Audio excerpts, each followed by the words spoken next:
Shri Hare Namaha. We shall begin today's session now.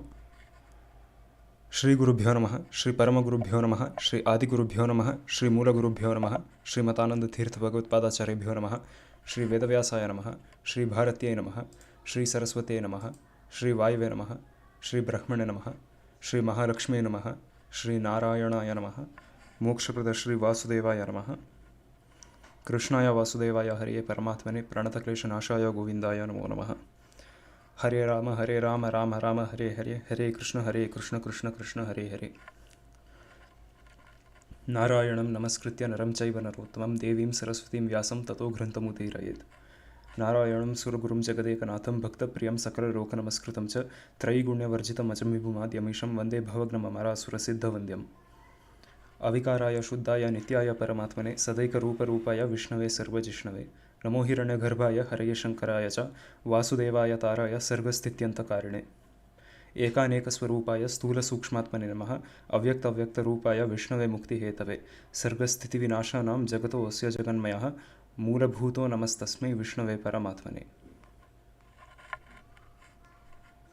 In the introductory session, we spoke about Vyasadeva and the purpose of Tattvavada philosophy in general. So, assuming everyone here has gone through the recordings of the session if they could not attend it, we would first like to take feedback about the first session and whether it was informative and whether everyone understood most of it.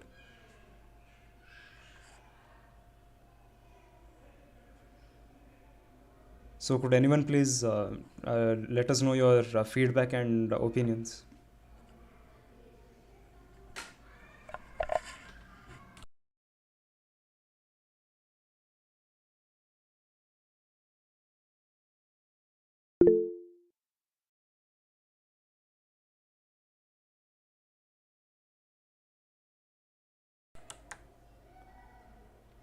Any other comments by anyone else?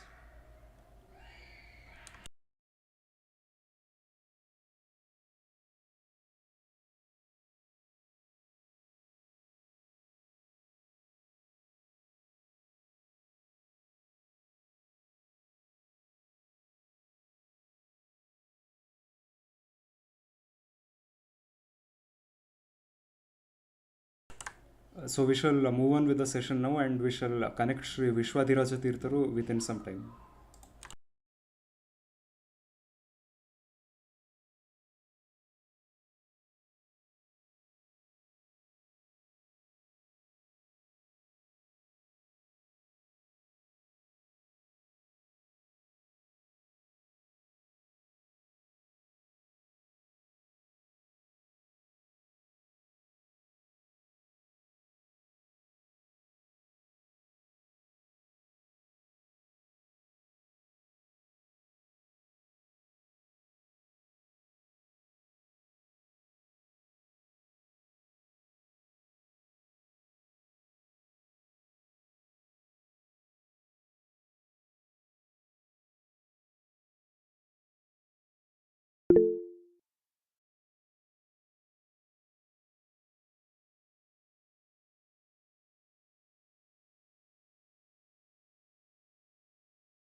So in the last session we had discussed about how Vyasadeva and all the rishis and the devatas actually propagated the Shastras and Siddhanta in general after a point where they had been lost. So since many wouldn't have understood this, we shall again perform a quick review of and recap of this. Basically, the fact is that Vyasadeva or Krishna Dvaipayana Vyasadeva is the avatar of Bhagavan Vishnu who came here for the purpose of giving the knowledge of the Vedas which had been lost at one point, and also to help human beings and others understand them easily. Technically speaking, the Vedas actually have crores of mantras, and they are actually infinite, almost infinite. Relative to our intellectual capacity, they are almost infinite, because there is one passage in the Puranas where Bharadwaja Rishi has a discussion, and there he explains that the Vedas are like three mountains whose peaks are not able to, whose peaks cannot be seen at all, similar to very extremely tall and huge mountains. But a handful of the soil from those mountains is what human beings require. Originally, the Vedas had 1,100 plus shakas or branches. So those were the number of branches and divisions the Vedas had. Now each shaka of the Vedas, as we call them, has four components at least three usually. There is one Samhita, which is the main text containing all the mantras, and along with that there are Brahmanas, and there are Aranyakas and Upanishads. Upanishads are usually a part of either the Brahmana, Samhita, or Aranyaka. So this is the structure of the Vedas in general.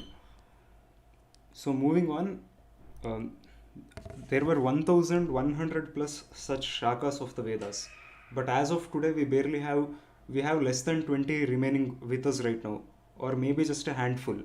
Many are in the form of manuscripts at libraries and being untouched by most of the people now, and the governments and everyone else is also ignoring their preservation. But nonetheless, we still have major shakas like uh, the Rigveda's shaka, the Shakala Samhita is preserved properly, along with the 10 mandalas it has and thousands of mantras. Almost 10,000 mantras are contained in it. Similarly, in the Yajurveda, the Taittiriya Shaka has been well preserved. And similarly, the Vaikhanasa Samhita is also preserved and has been recently obtained perfectly. So these are the different shakas. So one can only imagine how vast this knowledge had been. So moving on, along with these, there were other Shastras also which intended to provide knowledge. So they are mainly the Itihasas, Puranas, Dharma Shastras, and Vedangas, as well as the Upavedas. So the Upavedas include those works like Ayurveda, Dhanurveda, and others which are derived from the Vedas but aren't the Vedas themselves. So they were also learnt in Gurukulas in ancient times. And along with them, the other Shastras are the Itihasas and Puranas. Now, as explained in the first session also, in Satyayuga, all people were of Brahmana Varna. Then, as Treta Yuga started, the other people of other four Varnas also manifested.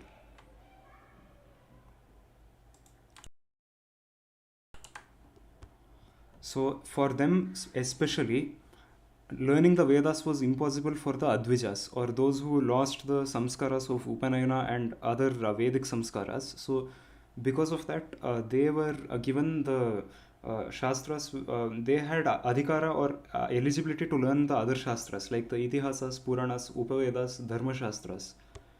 Those intended to provide the same knowledge. The presiding Rishi over the Itihasas and Puranas was Suta Rishi, who was also a disciple of Vyasadeva. So through Vyasadeva, the Shastras were propagated once again and were in a concise form suitable for human beings to learn. But along the way, again and again, over time, there were several other interpretations of the Shastras, and there was once again loss of knowledge at some point of time.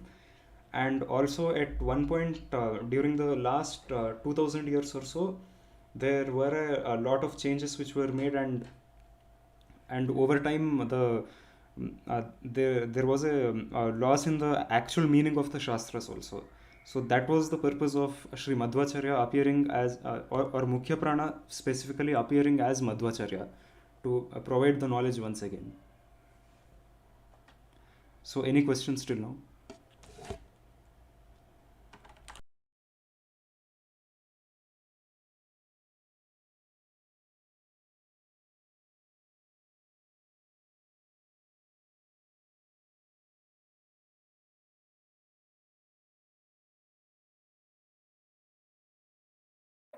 So, Harish Srinivasan Tata, I have a question. It's a little off topic. Can I ask? What is it?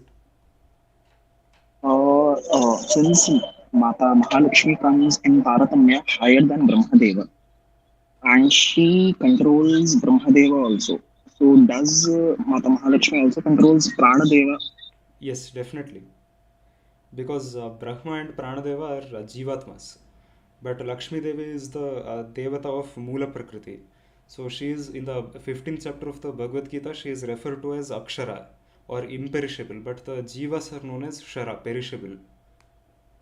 And Lakshmi Devi isn't tormented by samsara, but she also has the ability to provide moksha, which is said multiple times in the Vishnu Purana and also indirectly in the Bhagavad Gita itself, in the 14th and 15th chapters. So definitely she is superior to both of them, to Brahma and Prana also. Understood. Thank you. Shri Hare Nama. As we explained Vedas, so one of the section of Hindu are called Arya Samaj.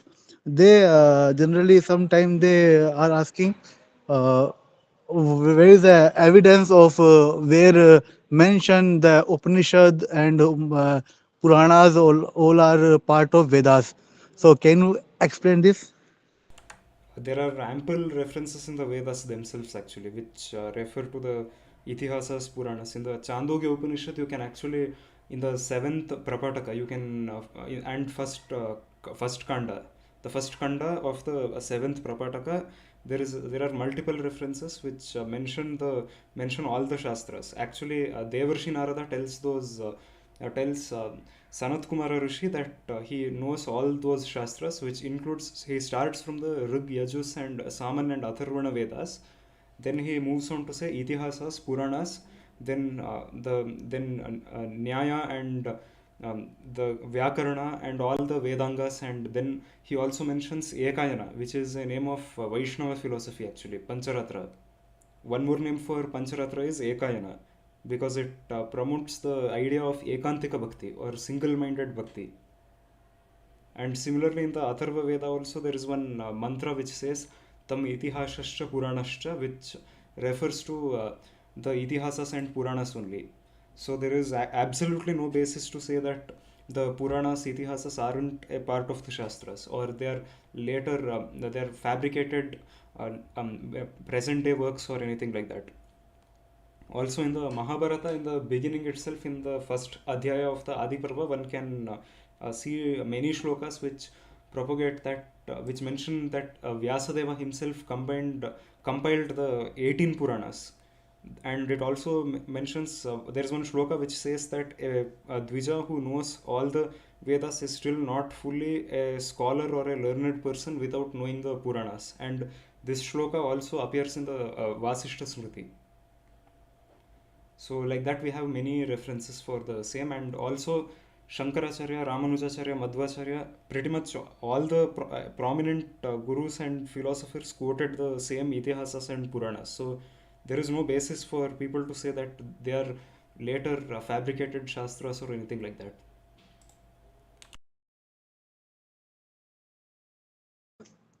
As per my knowledge, actually they are not accepted all Upanishads. They are accepted only for Vedas, Manusmriti, and I maybe Aranyak also.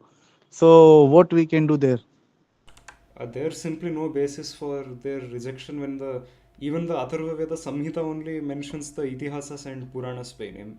And similarly, Chandogya Upanishad, which is one of the most commented Upanishad and popularized by Shankaracharya himself, also mentions Itihasas, Puranas, and Upavedas, all other Shastras. So, if they'll have to do cherry picking here, so their claims here are illogical actually on this matter. Thank you, Bhata.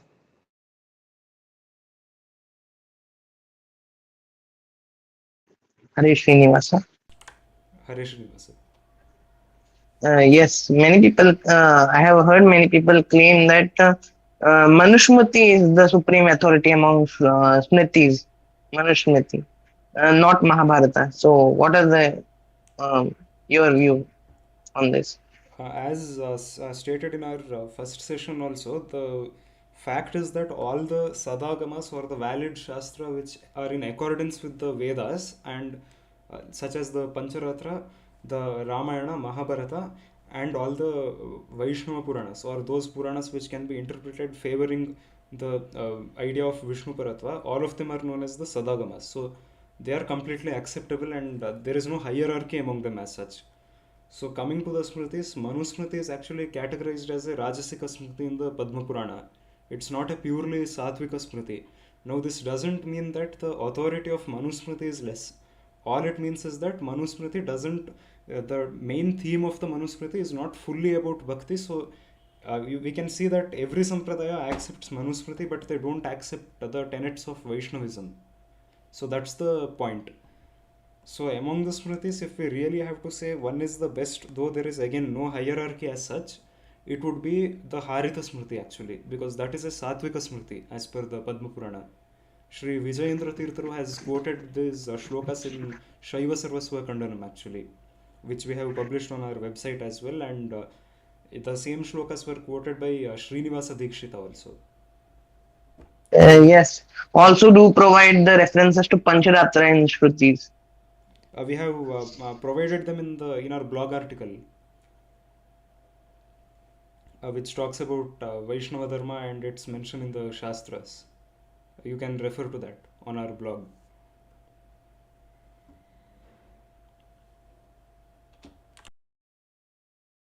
Thank you for answering the question.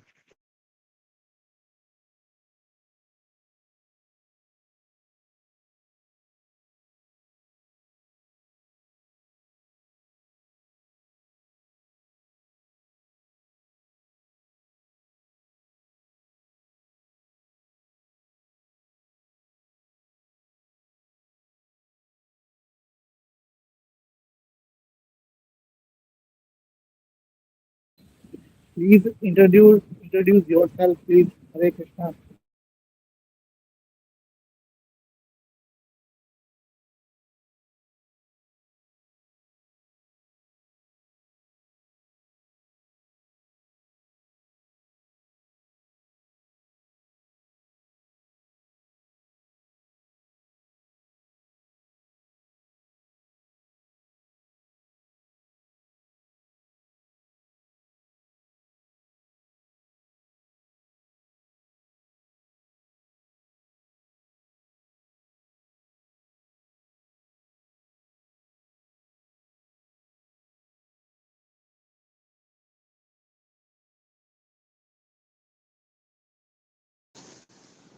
Shri Hare Nama, kindly introduce yourself, our dear host, please.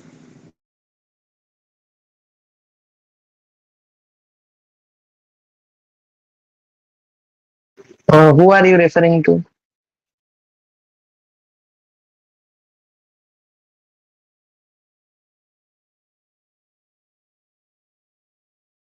What's the question?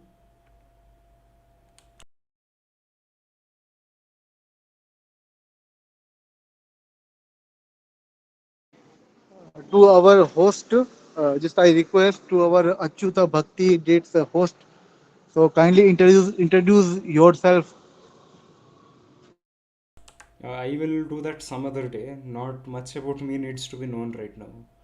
It would be better to know about our gurus first and also Sri Vishwadiraja Tirtharu, then I would do that sometime later.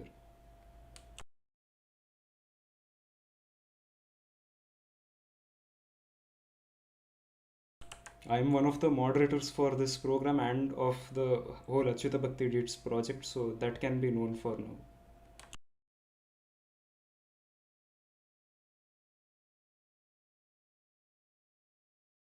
Hare Namaha, am I audible? Yes. Yeah. So this is a Purvapaksha from Purvamamsa. So wherein they say there is beginning, in the beginning there is only one Veda, where Vyasa Maharshi divided it into four. And the Puranas and Itihasas, which Chandogya are referring to, they are originally part of that one Veda only. There is no basis to say that actually, because even the Itihasas Puranas, as far as the Puranas are concerned, even the Puranas themselves say that there was only one Purana Samhita which was split into 18 different Mahapuranas, and others were Upapuranas. So as far as their claim that the Vedas also refer to the Vedas themselves as Itihasas and Puranas is incorrect, because as said already, the Mahabharata only says that Vyasadeva is the compiler of the 18 Puranas, and at one place the Mahabharata speaks about the Vayu Purana also, which is actually the original name of the Shiva Purana. So that argument is actually quite illogical, because one cannot say that the Vedas themselves are being mentioned, because it clearly talks about Rigveda, Yajurveda, Samaveda, Atharva Veda, and after that the Shastras mentioned are the Itihasas, Puranas, and then the Smritis, Upavedas, and everything else other than the Vedas. So there is absolutely no basis to claim that the Vedas are only being mentioned as Itihasas and Puranas, because that's Itihasas and Puranas are not the names of the Vedas.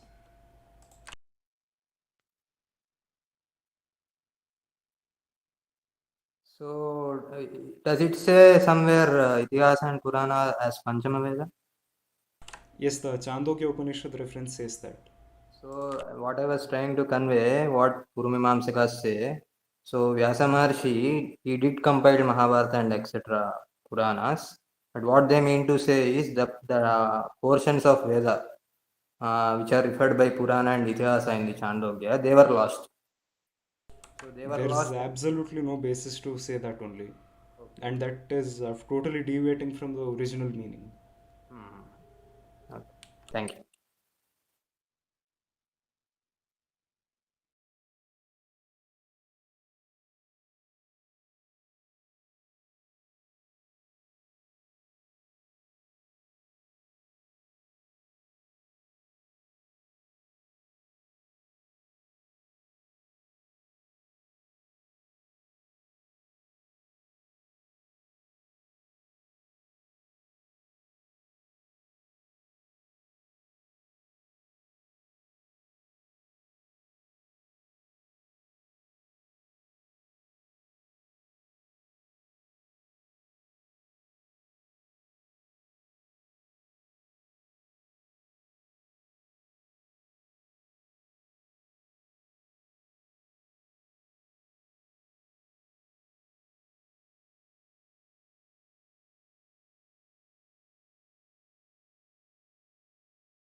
Okay, so regarding the query on the Naya Sutras, that there are Nyaya Sutras mentioning Ishvara, actually there are different interpretations of the Nyaya Sutras.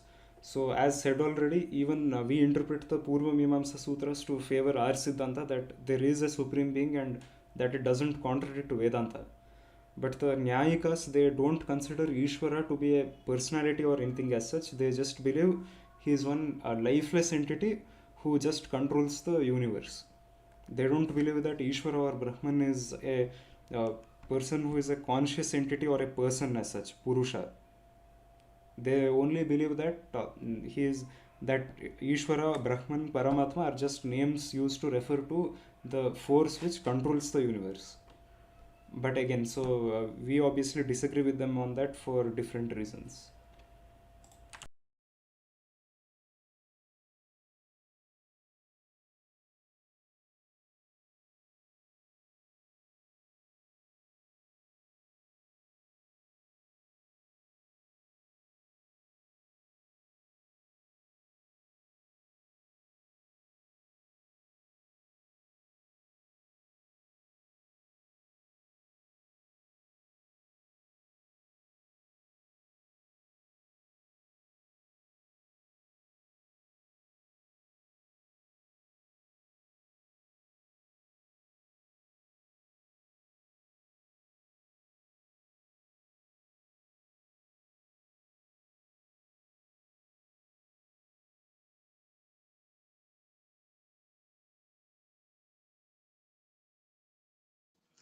We have only question answer session only and other also something. Could you elaborate?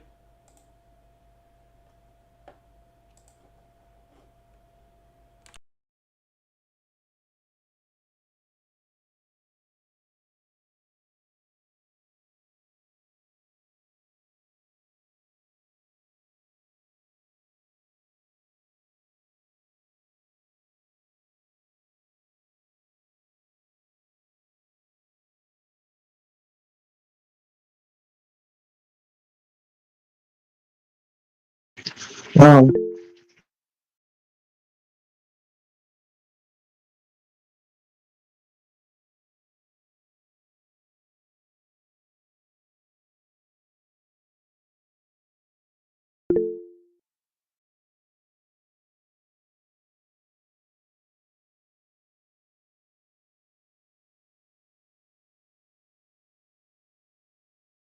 For the time being, we are taking up questions.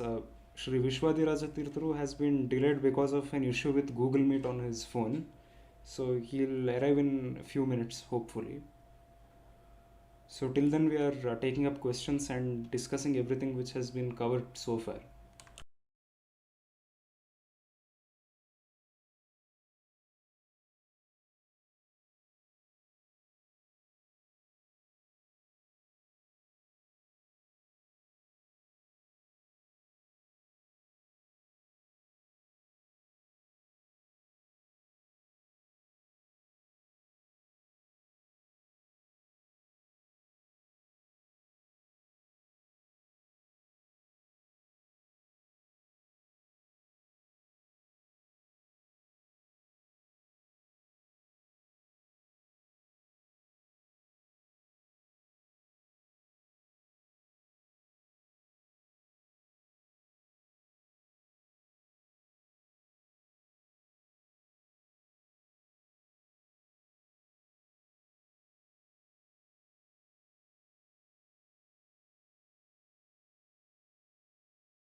Haray Namah.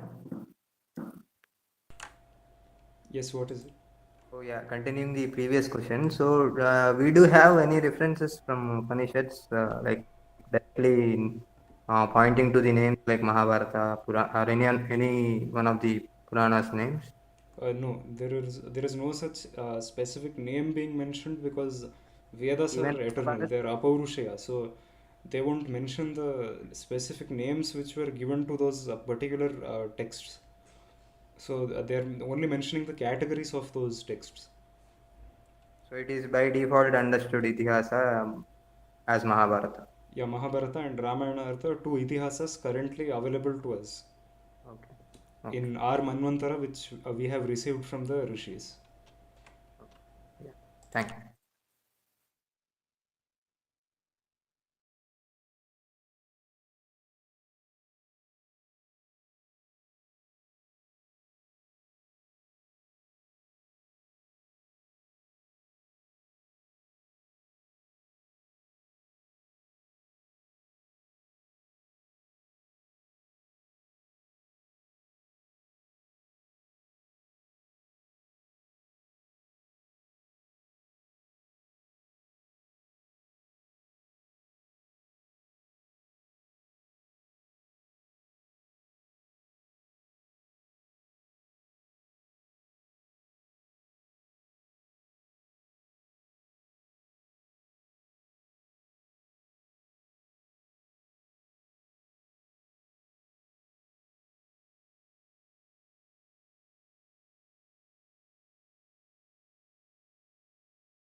These granthas, Nyayamrita and Tatparya are mainly for propagating Tattvavada and for refuting other philosophies.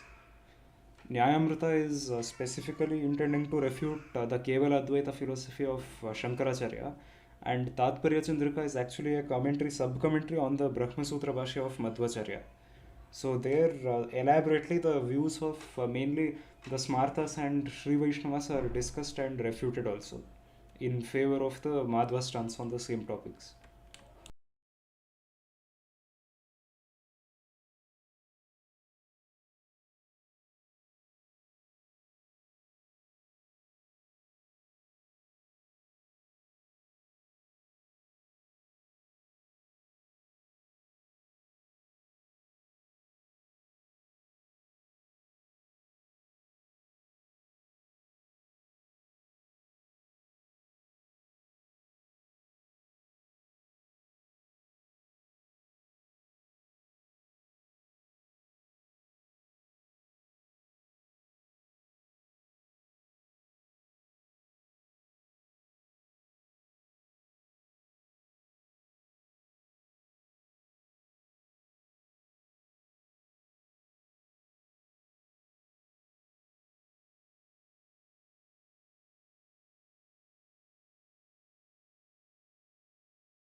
Basically, these granthas were mainly intended to defend Tattvavada against all the other darshanas of that time. So definitely they had vital importance because, as said already, Nyayamrita was specifically a refutation against the Advaitins, and Tatparya Chandrika refuted most of the other darshanas, especially Smarta philosophy and Vishishta Advaita also. So, and they also cover Tattvavada elaborately explaining most of it. So, people who know those works can be considered as experts in Siddhanta.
Kindly explained, just like last time, Guruji came and explained some points like what was contribution of Sri Madhvacharya.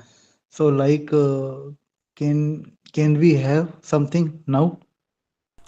Sure, what exactly do you want to know? Just knowledge more and more, just like last time happened. Means which topic specifically do you want to know? Actually, I don't know which topic will be better because just like even explanation is also one of the art. So just like introduction of Madhvacharya, similarly introduction of other acharya or something. Okay, we can start with the basic tenets of Tattvavada as such. Or those which are common to all the Vedanta philosophies.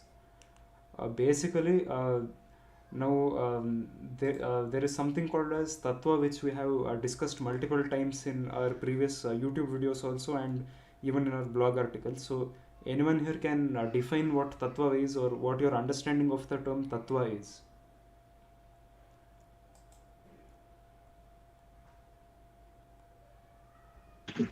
Reality, like Yes. fact, So, like it is existing, not an illusion or any delusion or any kind of it is real. It is exist. It is like you understand, right? That it's truth. That's what it's there. yes. So basically, Tattva means something which is real or true. So it refers to a real entity. So in the Shastras, multiple times one can find the word Tattva being used as a reference to the elements or the constituents of the universe. So from Bhagavan himself to all the particles of the physical matter or the different entities which help a living entity function, those are all referred to as the Tattvas. So we also have a blog article on the Tattvas. The URL is blog.bhaktideeds.org/Tattvas. So as far as the topics about the tattvas are concerned, the tattvas can be classified basically into two broad categories. So the first category is swatantra, and the second category is aswatantra. Swatantra means that which has independent existence. It does not depend on anything else to exist. Aswatantra is something which is non-independent, or in other words, dependent. So Aswatantra includes all the entities other than Bhagavan. So again, among the Aswatantra tattvas, there is a categorization into Chetana and Achetana. Those which have consciousness and those which do not have consciousness. So all the aprana vastu or the non-living objects come under the category of Achetana. And and Lakshmi Devi and all the jivas come under the category of Chetana, and they are Aswatantra because they depend on Bhagavan for their existence. So this is what Sri Madhvacharya also says in the very beginning of Tattva Sankhya, which we had explained in our video on the strongest argument for the existence of God. Swatantram aswatantram cha dvividam tattvam ishyate. So there are two broad categories of tattvas, swatantra and aswatantra. So similarly, here also we have, among them there are different categorizations also and subcategories as well.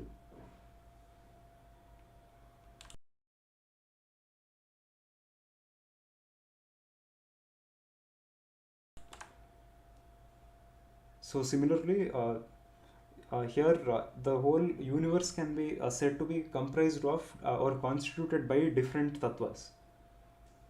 So among them, basically the most basic ones are the Panchabhutas, what we call as what are popularly known as the five elements, and which were the same belief was held even by all other ancient philosophies, including the Greeks. So, but here we have Panchabhutas, which are Prithvi, Apas, Tejas, Akash, and Vayu.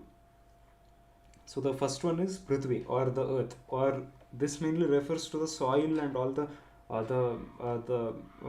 minerals, the metals and everything obtained from the earth.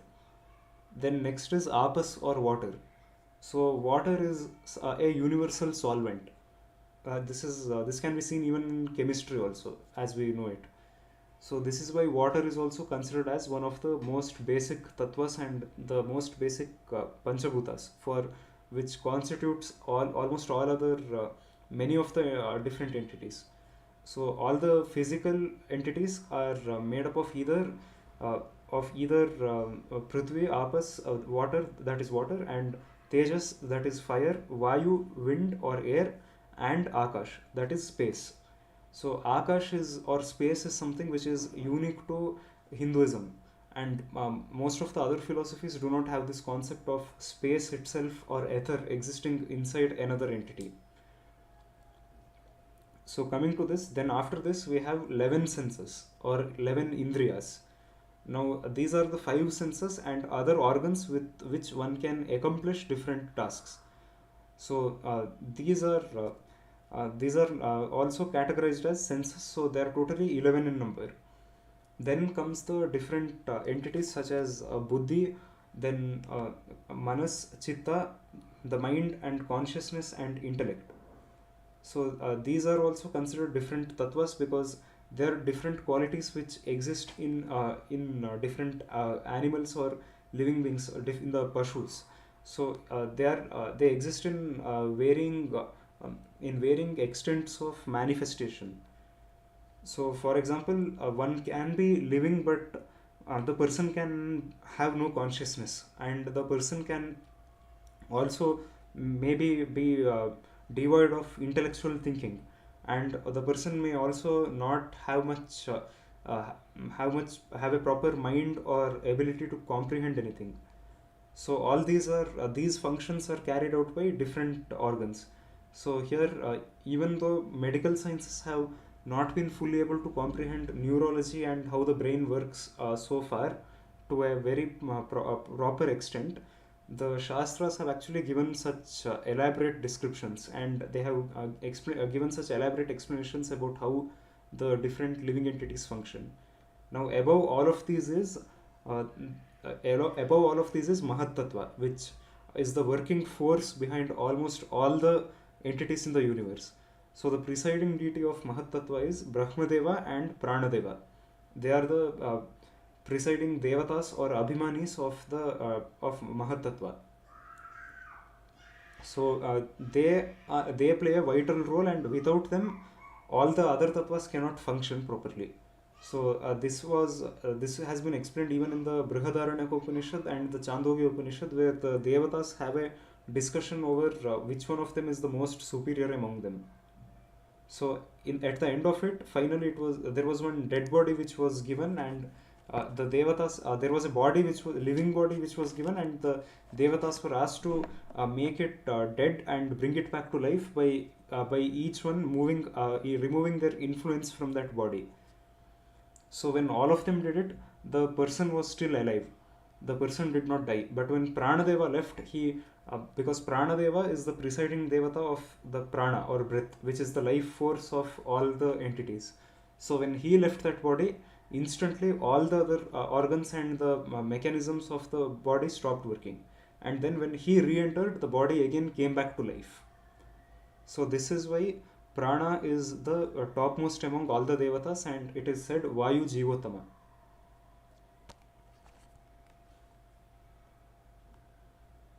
So any questions till now?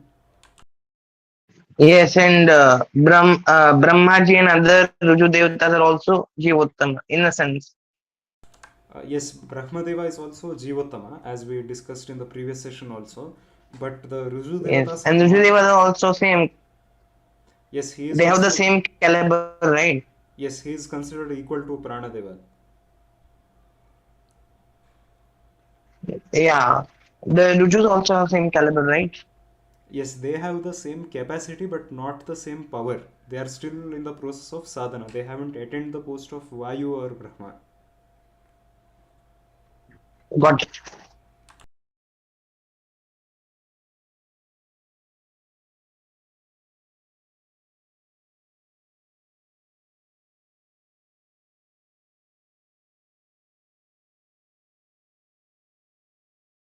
Can we go ahead? Sure.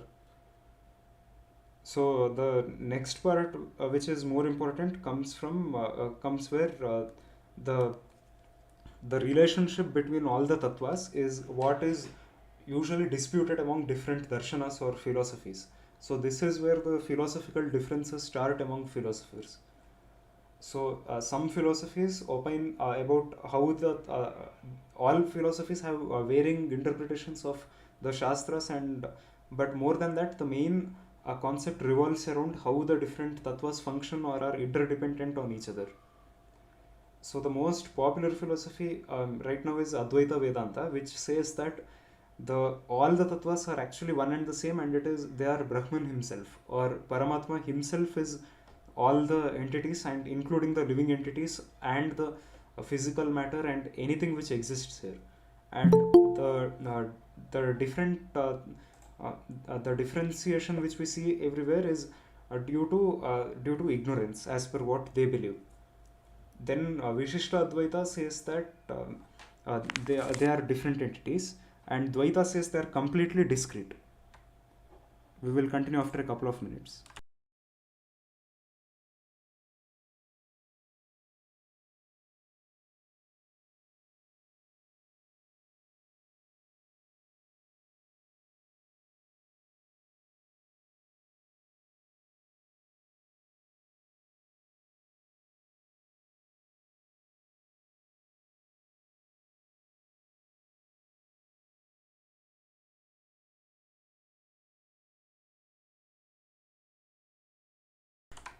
Shri Vishwadiraja Tirtharu has been connected now, so he will carry the session forward.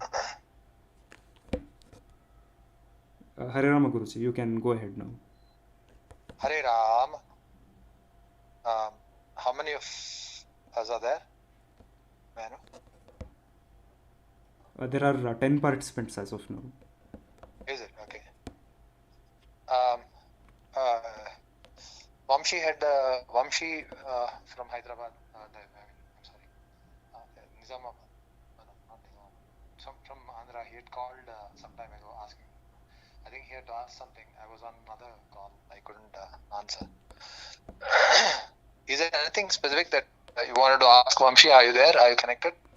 Vamshi isn't here today. Vamshi is in? Vamshi isn't here today with us right now. Is it? Okay.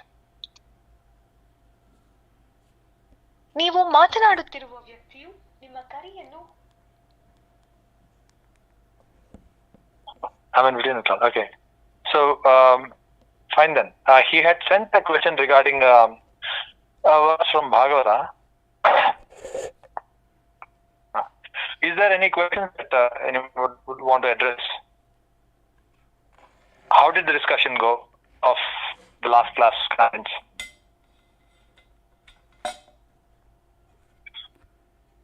We were discussing about the different tattvas and their relationship as such. Oh, but the point that was made in the last class was that up and discussed? Not yet properly. We discussed about Vyasadeva and his role and how Madhvacharya arrived and how the Shastras were propagated. Okay, No. okay, that was the main point. The main point was what is unique about Madhva? Why Madhva? Why have we taken up? This whole course is about Madhva Siddhanta. Why Madhva Siddhanta? I think most of us here in this class are not Madhvas, so to say, right? In the sense, we are not born into some Madhva Brahmin families. Most of us, maybe some of us are. So we are not discussing Madhva because we are all just born into family of Madhvas. So there is a strong reason why we have taken up Madhva, isn't it? It is a part of our genuine search of the truth. So if it is truth that we are after, why is it that we have taken up Madhva?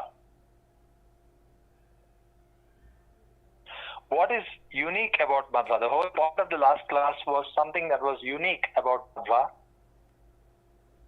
That no matter how talented the other stalwarts who propagated their schools of thoughts in very elaborate ways were, that something very unique about Madhva that I had mentioned in the last class. Would anyone want to come up and say what it is? Does anyone remember what it is?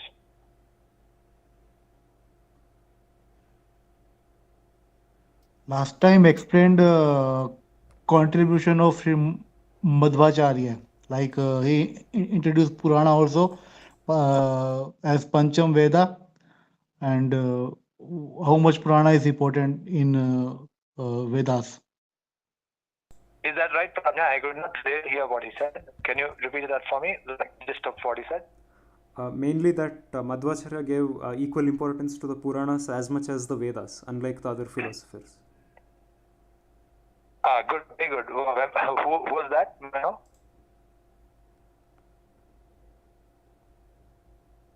Please mention your name.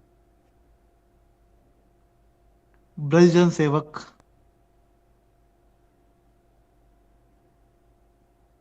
What is it? I didn't hear. Can you repeat for me? Prajna.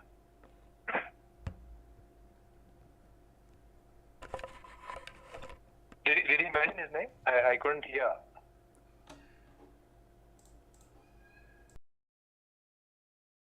Brajjan Sevak, servant of Brajvasi.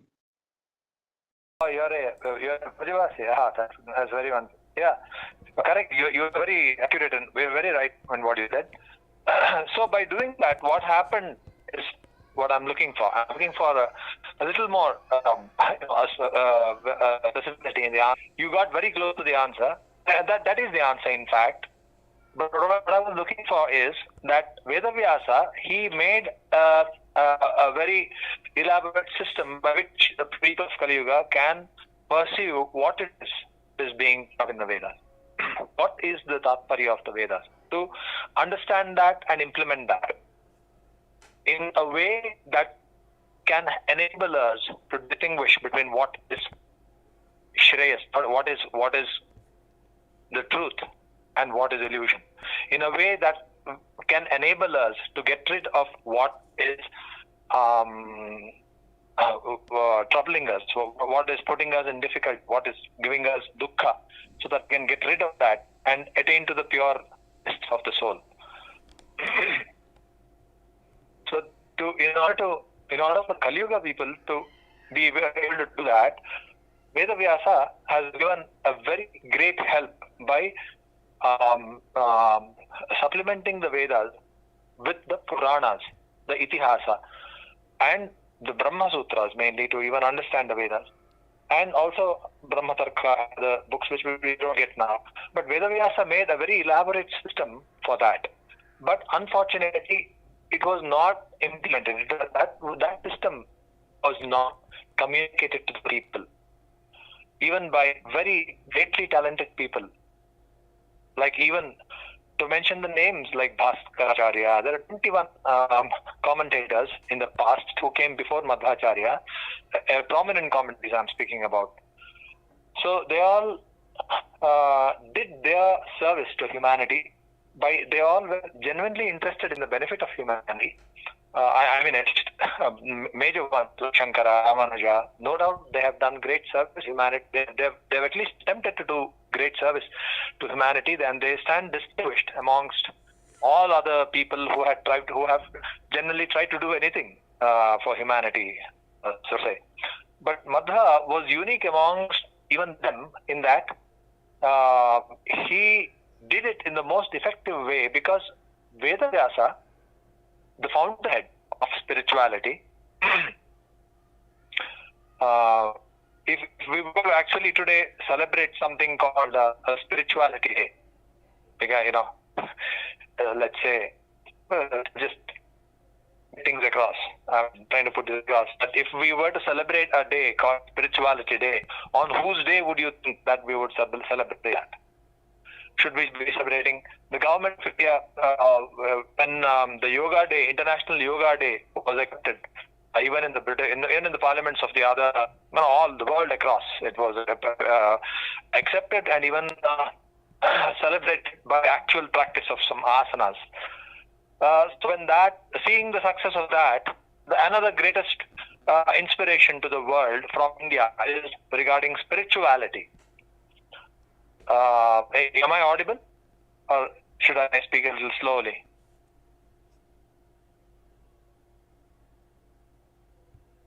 I think you're audible, Guruji.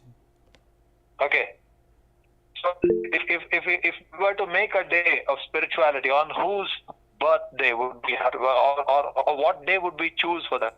Should we choose the government of India made a choice that we will celebrate World Spirituality Day on the appearance day of Shankaracharya, who propagated the Advaita philosophy.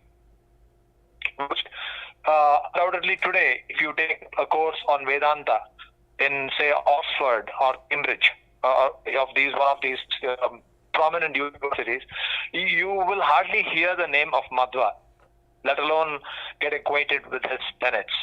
So even if you search in I think Oxford Dictionary, you will find the name Shankara. You might even find the name Ramanuja, but you will not find the name Madhva. So he's not even so significant. So the government of India, seeing the prominence of Shankara, said that we will celebrate the day of spirituality on the birthday of Shankara. You see, but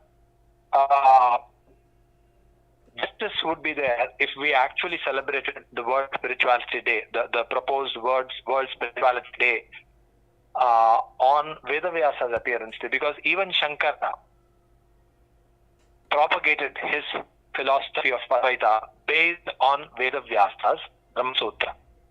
Is that clear?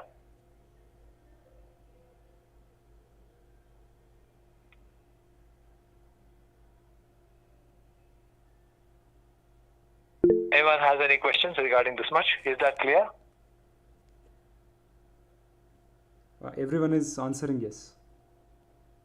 They've answered yes. So it's Vedavyasa who is the fountainhead of spirituality. It is not Madhva, it is not Shankara, it is not Ramanuja or any of these people. They merely communicated the light that Vyasa emanated in this world. We need to first get this right. Many people are in the confusion that spirituality is what Shankara did, or what Madhva did, or what Ramanuja did. No, none of these people, not Madhva, not Ramanuja, not Shankara, none of these people can be called as the fountainhead, the source of spirituality that we are acquainted with today. The source of spirituality that has enriched India, Bharata, what we call as Bharata, is today full of bhagya, not because of, it is not independently because of these people, but it is because of Veda Vyasa. Vijnanarut paripuritantar bhashyandakoksham paritopalabham tarkavayetam visharvapurva girvana vijnanadamanatosmi. So he is the person, Veda Vyasa is the fountainhead of spirituality in truth, not just for human beings, but also for the devas. So this Veda Vyasa's Brahma Sutra is a work called Brahma Sutra. Sutra means anything which is very terse, like a formula. In the literature, in Sanskrit, we have many kinds of literature. Most people are acquainted with a genre of literature that can be called as kavya, or it can be called as nataka, which most people would be acquainted with Abhijnana Shakuntalam or Raghuvamsha or Uttara Ramacharita, which have also been screened in the form of movies or television serials. Most narrations, the narratives of Ramayana and Mahabharata today are heavily embellished by generous contributions by the poets and authors of these dramas. So that's the genre of literature that most people are acquainted with. But there is also a whole gamut of literature. It's a whole different avenue that people mostly are not acquainted with. And one of that kind of literature is a whole canon called Sutra. Sutra means something that is very terse. Terse means, you understand, highly compact. It has to be perfect. There are many lakshanas for a sutra. It has to be asandigdham. It has to be very, when you understand the sutra, when you get to what the sutra is saying, there should not be any unnecessary syllables in a sutra. There should not be any confusion in a sutra. There should not be something that sutra intends to cover, but it has left unwritten. So, Vishwato Mukham. Even these are the lakshanas of a sutra. There are 7 or 8 lakshanas in a sutra. Generally, amongst all those lakshanas, the most important one that we need to recognize is that it is very, very terse. Understand it? It's very compact, like a formula. So there is several Dharma Sutras, Ashrayana Dharma Sutra, Bodhayana Sutras. All Dharma literature are all compactly given in the form of sutras, and there are commentaries and commentaries to commentaries, all these literatures, because the sutras have to be understood. They have to be put to context, and many great sadhakas in the past have rendered service to humanity by translating and communicating these sutras to the people by their commentary. Among the sutra literature, Vedavyasa himself saw the composition of 3 major sutras. Firstly, the Mimamsa Sutras, or the Dharma Sutras, they can be called as, which may deal with the implementation of the Vedic teachings, what the Veda is teaching. Even procedural, ritualistic, procedural implementations of the Veda. This was composed by a student of Vedavyasa, a disciple of Vedavyasa, by name Jaimini. Have you people heard of Jaimini? Jaimini is otherwise mostly known because he is the propagator of Samaveda.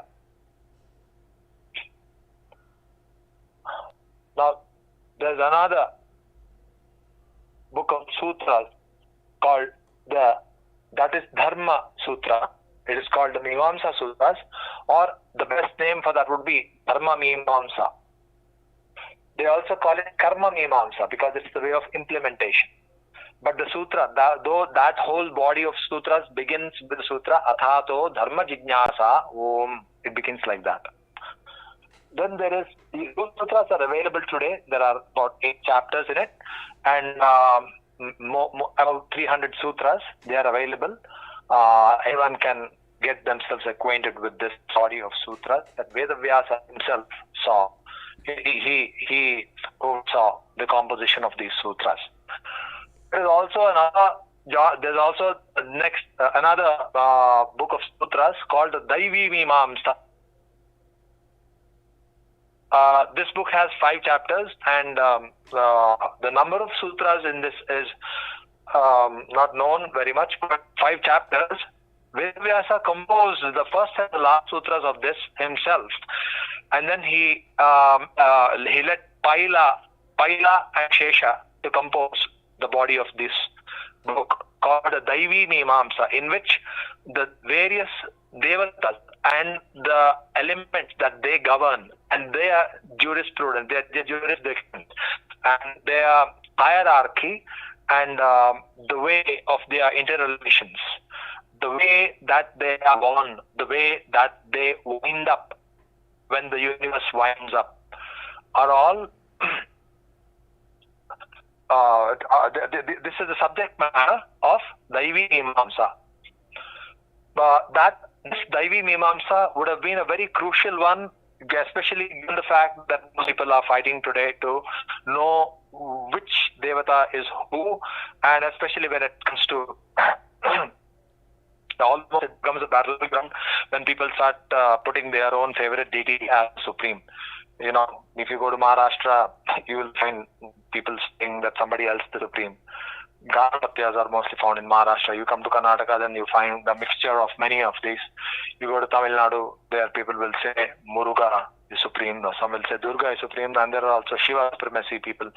Then you come to some parts of Tamil Nadu, they'll say Vishnu is supreme. You go to Kerala, you'll find a whole different story there. You go to Eastern India, you will find out of Shaktas, Shakti worship. So they will say that Shakti is supreme, Durga is supreme. So everyone wants to have his favorite deity presented as a supreme being.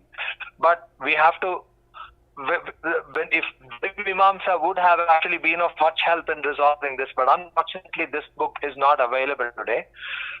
Only parts of this book that are quoted by authors like Shabara and others who have commented on Dharma Mimamsa. Shabara is a commentator on the Dharma Mimamsa Sutras.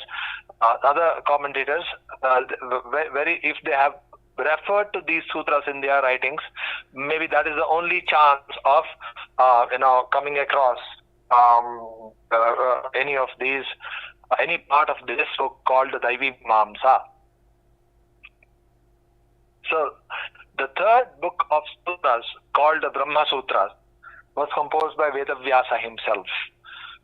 This one he reserved the privilege of composing this whole body of sutras called the Brahma Sutras. They are still available today in the world, and it was based on these Brahma Sutras that Shankaracharya, Ramanujacharya, Madhvacharya, Nimbarka, all these people, they earned authenticity to their own schools and tenets, their own schools of thought, their tenets, and their whole elaborate superstructures, philosophical superstructures, by basing them on the Vedanta Sutras, the Brahma Sutras of Vedavyasa. So this part of the Sutra literature became the most famous and the basis of the establishment of all spiritual schools of thought. You see, the Mimamsa Sutra, Dharma Mimamsa, the first sutras that I mentioned, that Vedavyasa, amongst 3 sutra books that Vedavyasa has composed, that was also famous, especially amongst the judicial body. of India. Many judges, many lawyers are acquainted, and you could also find references to the Dharma Sutras by several Supreme Court judges of the Supreme Court of India. The current SJC, also the Chief Justice, also has alluded to the Mimamsa Sutras on several instances, and they have acknowledged that the whole procedure, the whole prakriya, the whole methodology of reasoning that the Dharma Mimamsa Sutras they awaken in us is very, very crucial and essential for making proper judgments. So that's one book that you see in action, in use today. Then we also find the Brahma Sutras, but amongst all these three, the most prominent, the most well-known, which has got the most acquaintance amongst the minds of the people is the Brahma Sutras. And in the Brahma Sutras, there are 500 and odd sutras, and 4 chapters. This forms the basis of all the spirituality that we are acquainted today, be it by the work of Shankaracharya or by Ramanujacharya or Madhvacharya or Nimbarkacharya or any of these commentators who have done their services to humanity. The fountainhead is Vedavyasa himself. Let us get this point clear. Now, Vedavyasa, in order to help us understand the purport of the Vedas, has made a quite elaborate system supporting by supplementing the Vedas with the Puranas, the Itihasas, so that the application, the dynamic meaning of what the Tattvarya of the Vedas is absorbed without mistake by humanity, and that system that Vedavyasa put to place, unfortunately, has never been utilized by human beings, which has led them to many misunderstandings, which has led them to a lot of confusion, and unfortunately to a lot of opposite, what we call as wrong conclusions, apasiddhanta. Now, the reason is just because the Vedas cannot be understood the way that we understand conversational, transactional language. The Vedas belong to they can be described as a kind of literature which is darshana.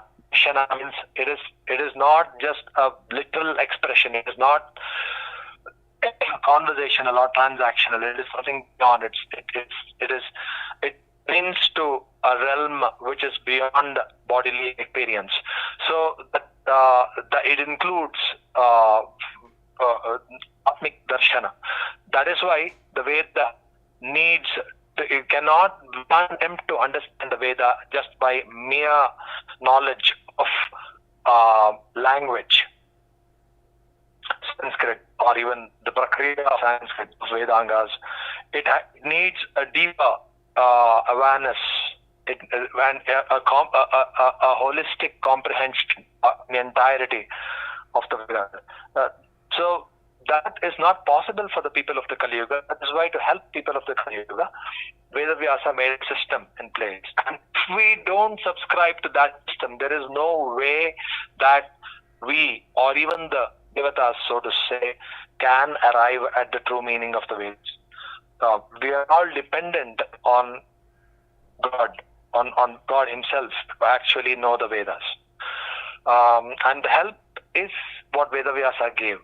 And that help that Vedavyasa has given, which is our only way to understand the Vedas, has been communicated to the human beings by Madhva. Unfortunately, the other people, including Madhva, Ramanuja, are undoubtedly greatly talented, but they have made elaborate attempts to explain these sutras, but the shortcoming that is very evident in their writings and in their attempt is that they never alluded, they never subscribed, they never brought this system to use that Vedavyasa has put in place to the full extent, as much as Madhva showed how to navigate through that system and to make use of that system to our benefit.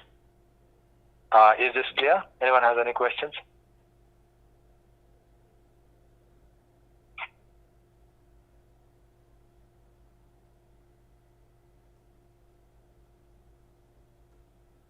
Raja, would you want to add something to this? Or would you want to rephrase, paraphrase, summarize? I don't think it's required, Guruji. I do think it was clear enough, right?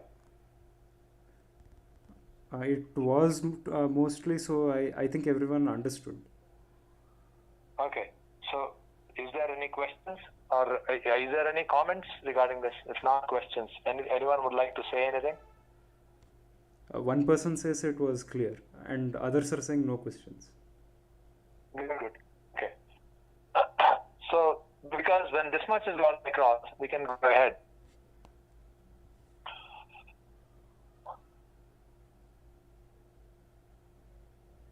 Now, Madhvacharya has written several works. Trivikrama Panditacharya himself says that the works that could be attributed to Madhva are countless.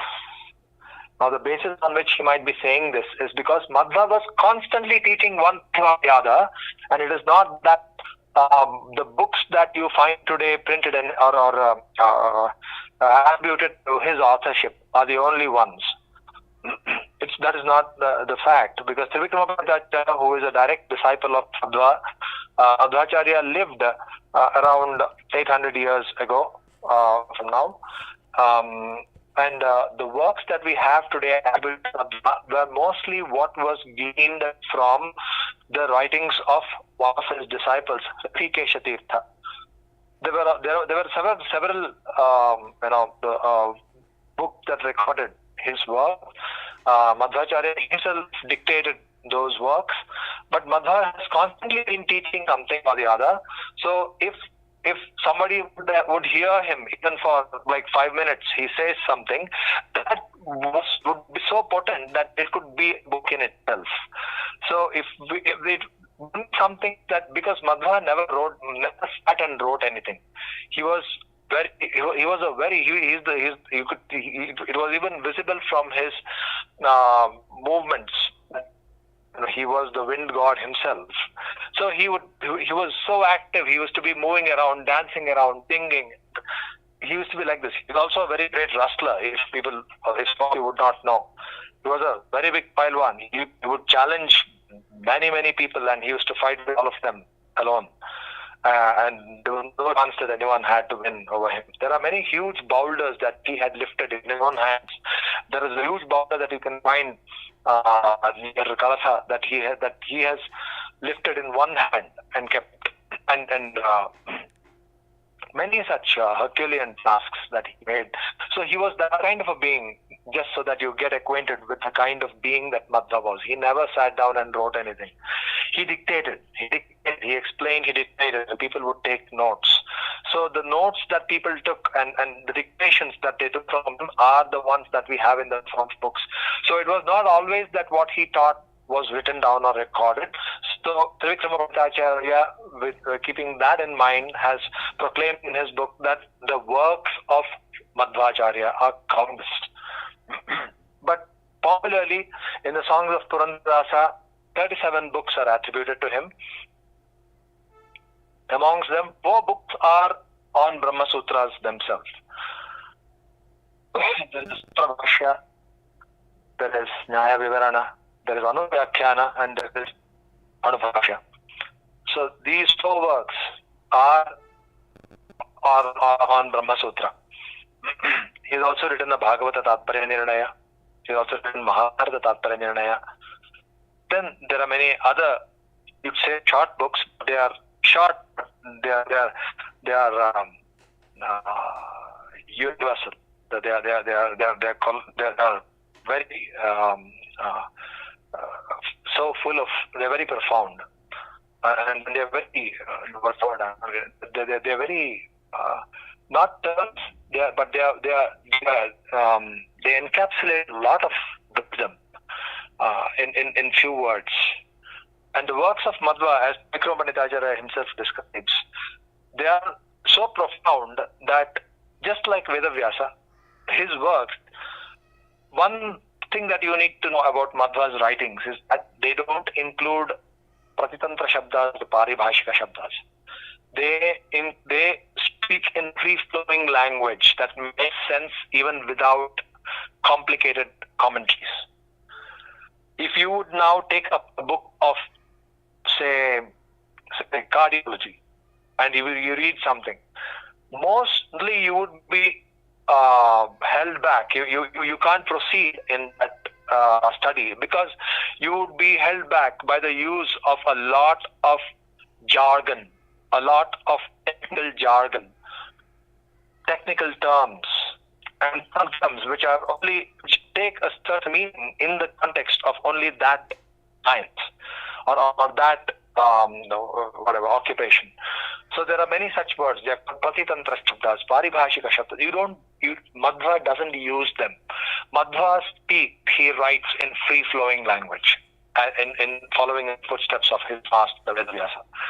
So this is something that is unique Madhva, because everyone else has resorted to a lot of jargon, verbosity. That is one thing that you don't find in Madhva. He is very succinct, he's to the point, and he is very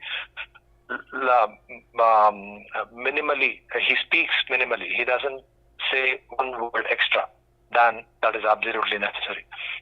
So Madhva speaks like that. Mostly Madhva has quoted from Vedavyasa because he has in that way he has demonstrated how the Veda Vakyas can be understood by the works of Vedavyasa. For example, his commentaries on the Upanishads, he has written commentaries on all 10 principal Upanishads, the Aitareya, Brihadaranyaka, Maitreya, Isha, Katha, Talavakara, and so on. All these Upanishadic bhashyas, or if you find them, the nature of those bhashyas they are mostly words of Vedavyasa. He has merely quoted the words of Vedavyasa, which opens up the otherwise difficult to understand Vakyas of the Upanishads. They found that the Upanishadic sentences can sometimes be very cryptic, it's hard to decipher. So Madhva uses the words of Vedavyasa himself, and you can beautifully see them open up, because the verses that he quotes from Vedavyasa would usually use those very same words, but in a way that makes their meaning self-evident. So this is the beauty of Madhva's writings. 37 books are mostly attributed to him today. But even very recently, three works which were previously unknown were found by one Govindacharya, Nanjay Govindacharya. So now you could say that the number of his works have gone up to 40 now, that those works have been found. But like the Vikrama said, they are actually countless in number, and you will see that you can number them, but then actually you find that the dimensions of even one work, are just they are of infinite dimension, and the more you can venture deeper into those books, the more you will find for yourself, the more you will gain for yourself. So I think we'll conclude at that today. I think too much would be very burdensome. If anyone has to say something, please come forward and say. I would conclude today's class at this.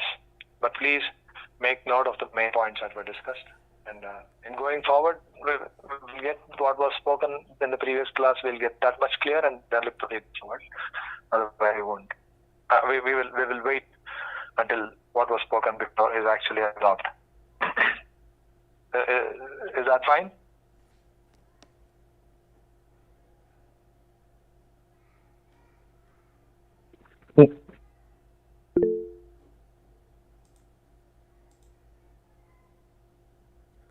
There is one query, Guruji. What about the part of the Bhagavata where Narada Muni says that Vyasadevaru didn't explain the glories of Hari properly before the Bhagavata? So does this mean Mahabharata and others did not explain them well? Who asked the question? Very glad that such a question came up. It was asked by Lakshmi Madhusudana Dasa. Oh, is it? Okay. The reason why such misunderstanding has arisen is because mostly in the version of the Bhagavata that is published by the North Indian recensions, the North Indian recensions mostly of the Bhagavata, with Sridhari commentary as its base, the ones that you find from Gita Press and ISKCON, they have resorted to Bhagavata Bhashya based on Sridhara's commentaries. But in those books, when you have a tertiary look at verses and the narrative there, the question that is asked seems natural, because they would be led to think like that if they saw the narrative there. But then actually in truth, you will get a better idea of what actually was the conversation between Narada and Vedavyasa.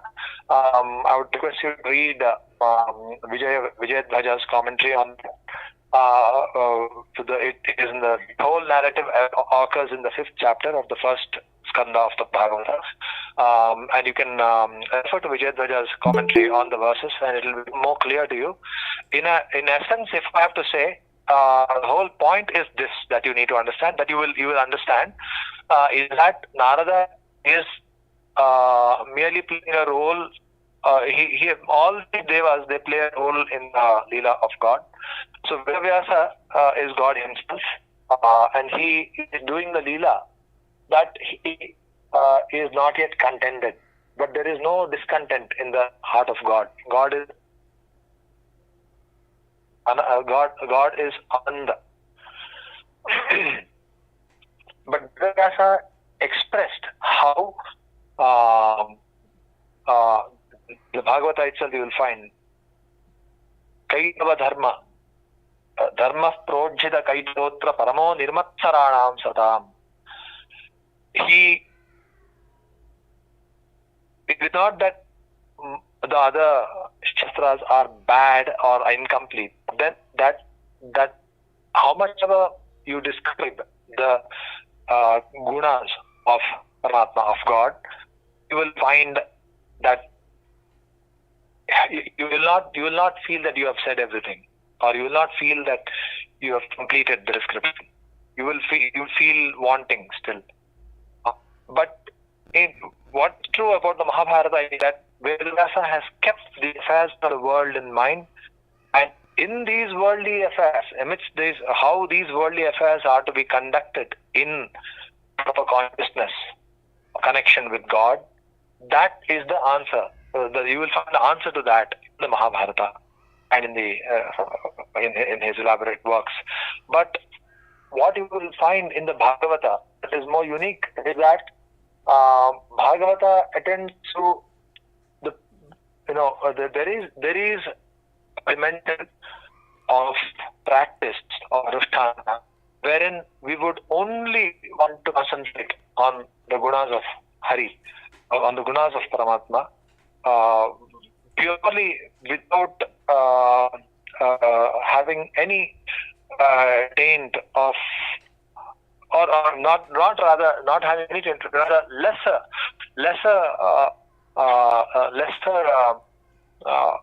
touch of materialistic activities, or lesser allusion, lesser references to worldly affairs. So that requirement is catered to more in the Bhagavata. Vedavyasa was feeling that that nature of description of the Leela and of Hari has not been done sufficiently. It is not that it has never been done, but it has not been done to an extent that would make him feel that, okay, this is the best that I can do here. So there's a lot that Vedavyasa has done which he has not given to the human beings, because he has sent some of the disciples to communicate this to beings higher than the human beings too.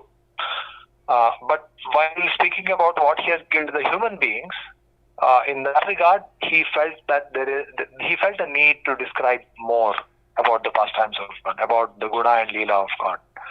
So that conversation is made to appear. It is a little misleading the way it is presented in the book by ISKCON or by Gita Press. The reading that you get in these books are no doubt misleading. But we can take this topic up sometime in our discussion and examine what the contents of the 5th chapter of the first skanda of Bhagavata. We can take up verse by verse and exactly pinpointedly talk about where exactly or where mostly there are ample chances of people to be misled about what is being said. There are apparently very strong statements, Tattvayasam sometimes thing. Many pathas have been, there are some interpolations in the Bhagavata also. Madhvacharya, being a direct disciple of Vedavyasa, he endorsed only a certain version of the Bhagavata that was available in his time and said that this is Vedavyasa's Patha. So in the Madhva tradition, they follow mostly what Madhva endorsed as the true Patha of Vedavyasa. There are Patha differences are right from the first verse actually. Even in the first verse, the Gita Press reads Mukhyanti Yat Surayah, whereas Madhva's reading is Mukhyanti Yam Surayah, which makes a lot of difference. One of the participants of this group had written to me, asking about another verse from the 4th canto, from the 4th skanda of Bhagavad. There also, one of the reasons, amongst many others, which has led this person to be misled, is the wrong reading that is there. There is one word. I just saw the word that he sent. He had sent it from ISKCON's Bhagavata. He said there. The word is yathaham. Shiva is saying yathaham. Madhvacharya, in the reading that he has endorsed, we find the word yatharham, which actually changes the meaning. It's very different what it means. And ISKCON is translated where tatohi mam. There is a word in that verse. Virinta yati tatohi mam. Tatah param hi mam. Tatah param mam. So the mam that Shiva is saying, ISKCON and most North Indian people have translated that as me, means Shiva. But Madhvacharya has clearly mentioned in his commentary that Ma means Lakshmi, because Ma is the name of Lakshmi. So to attain to, and the people, the sadhakas that are being spoken of are a specific cadre of sadhakas. In the 4th canto, 24th chapter, 4th canto, 24th chapter, 29th verse. The cadre of sadhakas being spoken are the Rujus. They attain Virinchata. Not every jiva becomes Brahma. After attaining Brahma, they attain to Lakshmi in the sense that they come to her presence and being accepted by her into the realm of Vaikuntha, they enter into Vaikuntha. And Shiva mentions that how of several kalpas of sadhana, how as he does, other devas and such higher cadre sadhakas also attain the mukti after that long periods of sadhana. After such long periods of sadhana. So these Patha Vedas have led to a lot of interpolations and misunderstandings. But they are not, I don't think they are a big deal because they are easy to resolve if we just look back.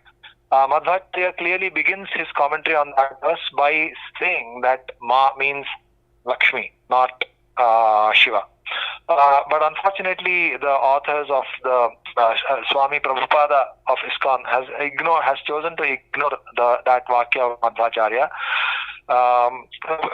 which is understandable because he as much as I understand of his works, he has done a lot of work in a very short span of time, and he intended to give the entire Bhagavata to at least to get people to begin their journey. He has been definitely undoubtedly successful in whatever, far beyond even what he wanted to do. He has successfully made people acquainted with the Nama Sankirtana of God. So we are very appreciative of his works. So we would not like to bring this and try to find fault in him in any way. We are undoubtedly, we feel we are very small in front of him.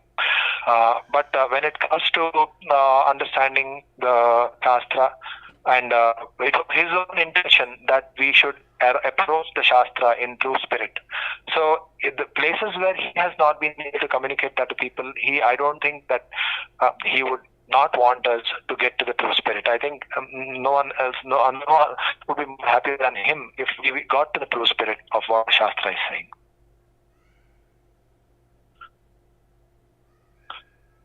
Is that fine? I think that's all for now. Like I said before, we could take that up. We could take up the 6th chapter of the first Sunda at some time and discuss the specifics more elaborately on our occasion. Is that okay? The query has been resolved, Guruji. Okay. There's one more query. The question is, as per many other sampradayas, Vedavyasa had the Avesha of Bhagwan and was an elevated jiva who was given the task of glorifying Bhagwan as the supreme devotee, which doesn't fit well as per Tattvavada. So how does Madhva defend... Not only fits... So please complete the question. I'm sorry to interrupt.